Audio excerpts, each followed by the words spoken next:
This is Carl at National RV Detroit. I'm going to walk you through this Cedar Creek fifth wheel, model number 375 BHO, and it's a 2022.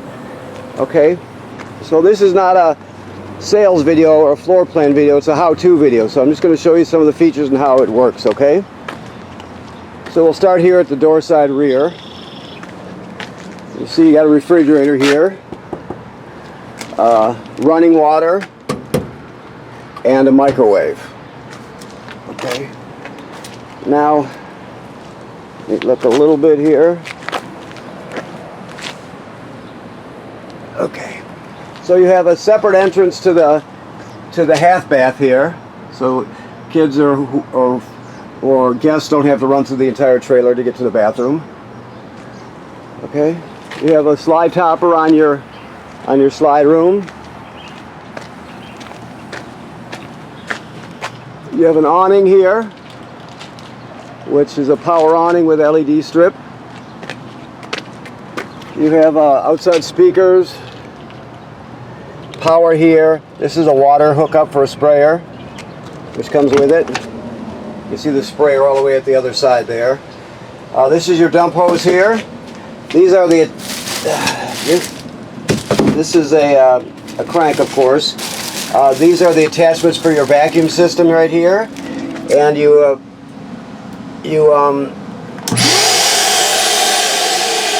empty the bag out here, for example, but you also you plug your attachments in. Let's say up here. You can see you got the cover over where the hose goes. Plus you got a little dustpan there. You can sweep it the stuff right in front of it and step on the dustpan. It'll suck all the dirt right into the system. So you have that. Let's see what else here. You have TV signal out plus power if you wanted to put a TV out here. You have another light. Okay. 2 30-pound tanks behind this door. Now this has a 6-point automatic leveling system. So I'll show you how that works when we get to the controller. Okay. This is a quick connect for the LP system. If you want to add a grill or a griddle, whatever, you can attach it to the system right there. Storage here.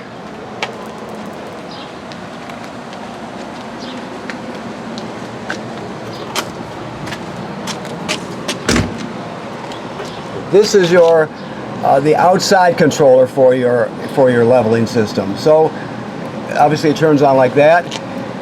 It always tells you the voltage because you have to have really over 13 volts. It's very sensitive to voltage. Well, I'm talking about DC voltage. So it wants to have around 13, which it always will, unless the battery's been run down for some reason. But it always gives you the voltage so you know if you've got enough to operate it.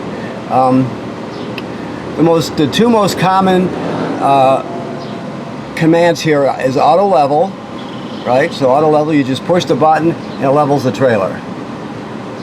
When you auto level, it always remembers the exact same position it was in right before you auto level. So after you unhitch your truck, you raise up the front end of the bit, you pull your truck out, then you push auto level, well, it'll remember that position. So therefore, you can come to here, and auto hitch is the other one you're going to use. Auto hitch returns it to the position it was in before you auto level. So you just push enter, and it'll put it right in that position. So then you can just slide right underneath and hook up. Now you can retract all. You can operate the jacks separately. All those are valid, obviously, but the two most common are auto level and auto hitch height. Okay. We'll talk more about the leveling inside. See what they have in there. These are your reservoir, your hydraulic pump. Of course, your battery is there. We come over here. You have a reel, and then you have your sprayer. Here's another adapter to adapt it down. We give you you get a 50 amp power cord, 50 amp short cord. And then we give you an adapter to adapt it down to a 30. So you can, if the campground only has 30, you can still plug in. And then we give you another one for plugging in or for packing up at home. This will reduce it down to a 20. Now you can't use the air conditioner, for example, on 20 amps, but you can use everything else. So if you're packing up or anything like that, you can always, you know, turn on your lights and do it that way. So we give you this adapter also. Now this has a good feature here. Of course, you only have one button to control the slide rooms because it's hydraulic. One opens, then the next, then the next.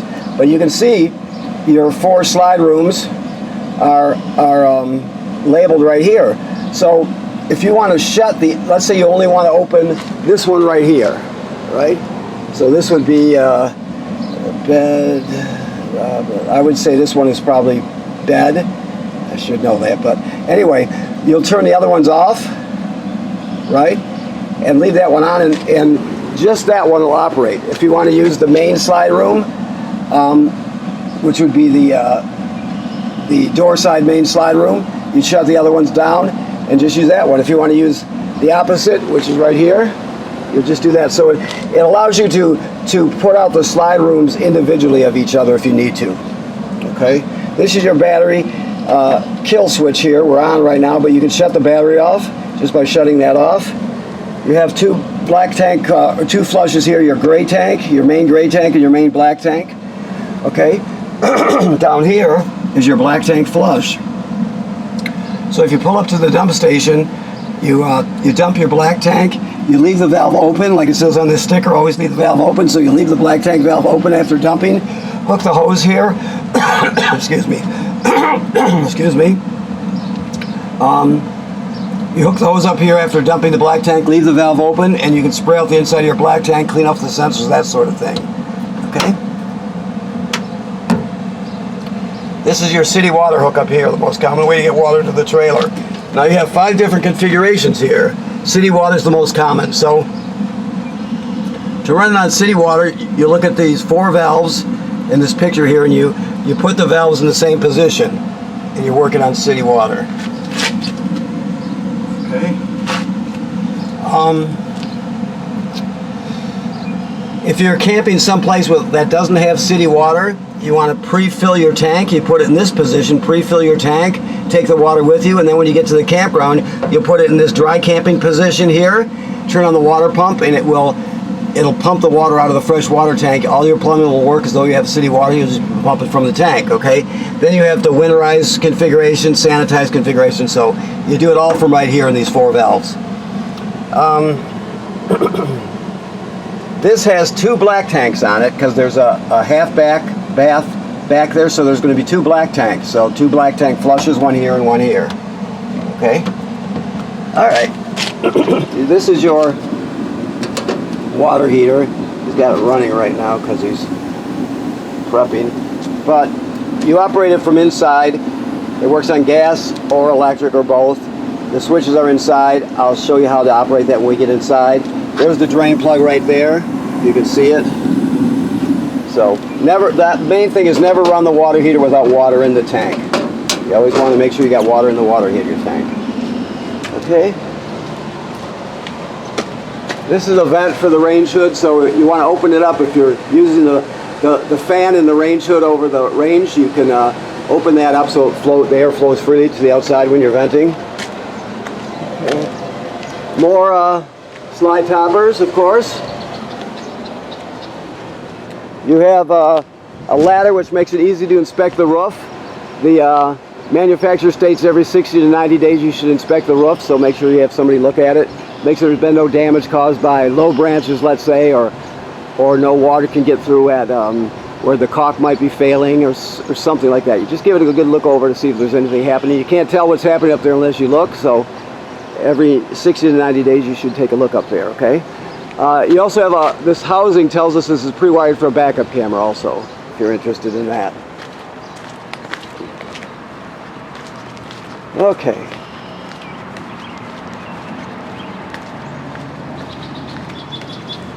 See what else we have here. As we come in the door, we talked about the vacuum. Here is the carbon monoxide LP gas detector right here. It's glowing green. It should always be green. If it's not, get it serviced. It's hardwired to the battery, so it should always have power. If you don't have a green LED lit up, get it serviced immediately. This is your power converter right here. Oops, over here. So this converts AC to DC power. So you have regular 110 AC circuit breakers like you'd see at home, right? And this is the distribution center for the AC current here. Then the current's converted to 12 volt DC here. You see you got 12 volt fuses here and they're all labeled. That's where the DC current comes from. Also, it'll sense how much energy your battery up front needs. This is when if you're plugged into shore power, it'll sense how much energy your battery up front needs. And it'll always keep the battery charged. It'll send as many amps necessary to charge it. So this does three things. It's your distribution center for your AC current. It converts AC to DC power, plus it charges your battery. Okay, that's the power converter. Okay, so this is your solar controller here.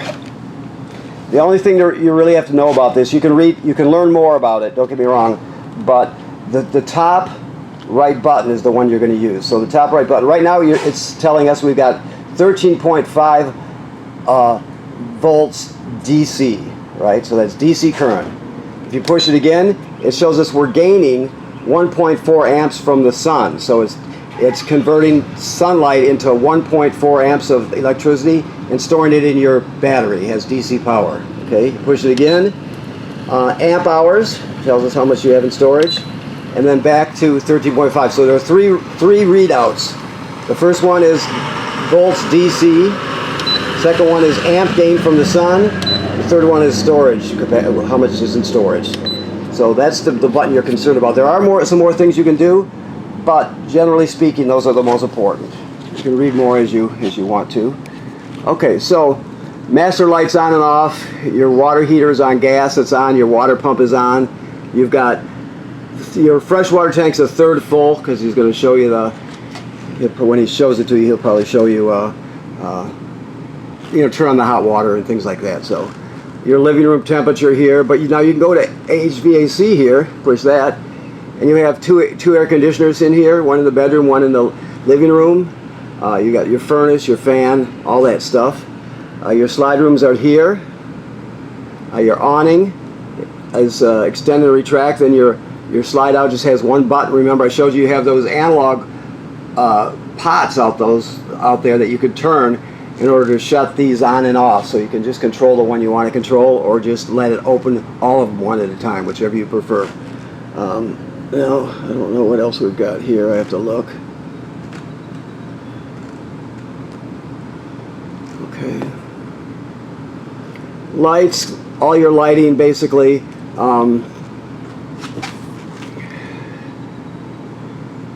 Back to home. So there's a lot that you can do from this panel. You just have to learn as you go. And like I said, I didn't say, but in this packet right here on top of the countertop, there's literature for every component in here. Plus, you can always go to manufacturer's website and look at their product videos too, and learn from there if you need to. So you can learn. Basically, what it comes down to, you can learn as much as you want to learn about it. This Go Power, they got an excellent website, so they tell you everything you need to know, and then stuff you would never, you can't decide why you'd ever even want to know it. It gets in so deep. So it's up to you, depending on how much you want to learn. This also has this is a Firefly system. This touch panel is the same one they use on, let's say, Airstreams, and it has an app and everything. And here's the information on getting the app. So, also you've got a power fan up here with a power vent lid on it, and that's all controlled from here. Okay. Your keys are here. This is telling us this is your wheels inside the tire stuck on your wheel, directly across from your valve stem is a little sensor, right? This device reads those sensors, so you can program it to tell you what the temperature of the hub is, the pressure. You can set audible or just visual alarms to go off if your pressure drops or it gets too hot. It's up to you. It has to be programmed, but it's a really good thing. Your refrigerator, you want to keep in mind that when you're traveling, you always want this thing screwed in, right? Otherwise the doors will fly open and get dented, so you always want that in. Your microwave, we talked about, it has a vent on the outside, and high and low. So that's what you turn on high and low, and it vents to the outside. Always open that baffle on the outside if you're going to use the vent. You have a light here, of course. Your gas. I don't know if he's got the tanks on right now, but we'll talk you through it either way. Even if he doesn't, I'll talk you through it. Oh, there we go. So it's that simple. So you just turn to high, and then depress it. And there it goes right there. Very simple. So you got one for the oven and one for each of the 4 burners. Let me see what this is. Oh, this is hooked up back here. This is a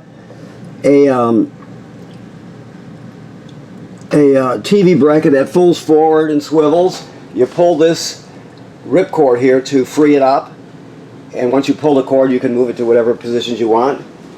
There's remote controls for this, and for the TV, and for the IRV system right here. The IRV system plays discs. It has AM/FM radio.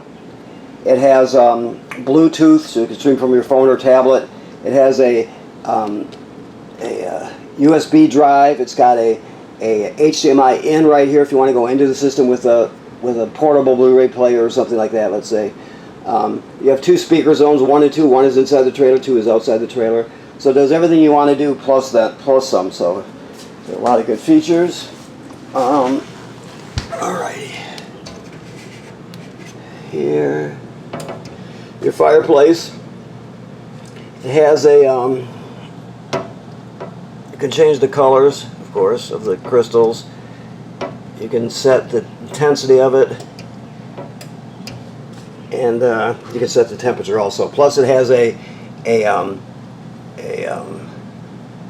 don't know why I better not say that because I'm not sure if this one has the timer or not. So,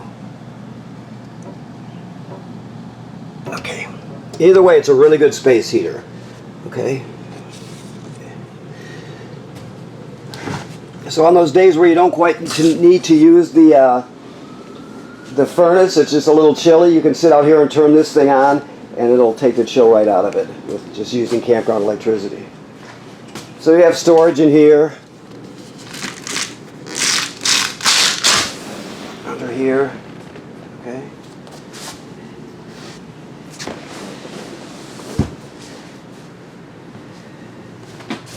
This jackknife's flat, it looks like. I can't swear to it though. But you have theater seats here, and you have a charger here, your ripcord for each seat here and here. Okay. A paddle fan or just a regular ceiling fan. Okay. So here we are in the bunk room in the loft. It's all self-explanatory here, really. You can sit here. This jackknife's flat. Turn it into a bed. Plus, you got all the other beds in the loft. Your TV, all the usual stuff. That goes to the bathroom there. Okay.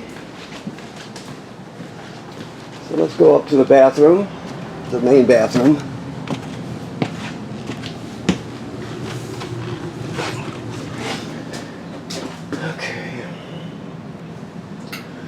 So you've got a 4-speed fan here. Your sink and shower work like any other sink and shower. You got GFCI here. Remember, all the plugs in the trailer are wired to a GFCI. Even if it's not, the plug you're looking at is not a physical GFCI plug, it's still wired through one of them. So keep that in mind. Your toilet sits right over a black tank like all travel trailers do. So when you get to the campground, you hook up your power and your water, then you'll come in here and you'll put a dose of chemical right in the bowl, then you'll step on the pedal, let water come swirling out, and you'll stand on that pedal long enough to put at least a gallon of water in there along with the chemical. Once you've done that, it's ready to be used. If you don't do that, it's considered using it dry, and if you use it dry without chemical and water, the smell will be terrible, plus it'll be clogged up. So you always start, whenever you're starting with a dumped, clean black tank, you always add chemical and at least a gallon of water when you start off, okay? All right. Some more lights here. These are sensors for the HVAC system. Another TV and the remote. This is a auxiliary heating here. This is prepped, pre-plumbed and wired for a washer-dryer combo. So you can add a stackable or a combo, whichever you're interested in, if you're interested in. Okay. Also, let's see what we have here. If there's any storage under here, yes? No? Yeah, there's storage underneath there. Plus you can access it from the outside. Okay. I think that covers it. Let me look around a little bit here. Make sure I didn't forget anything.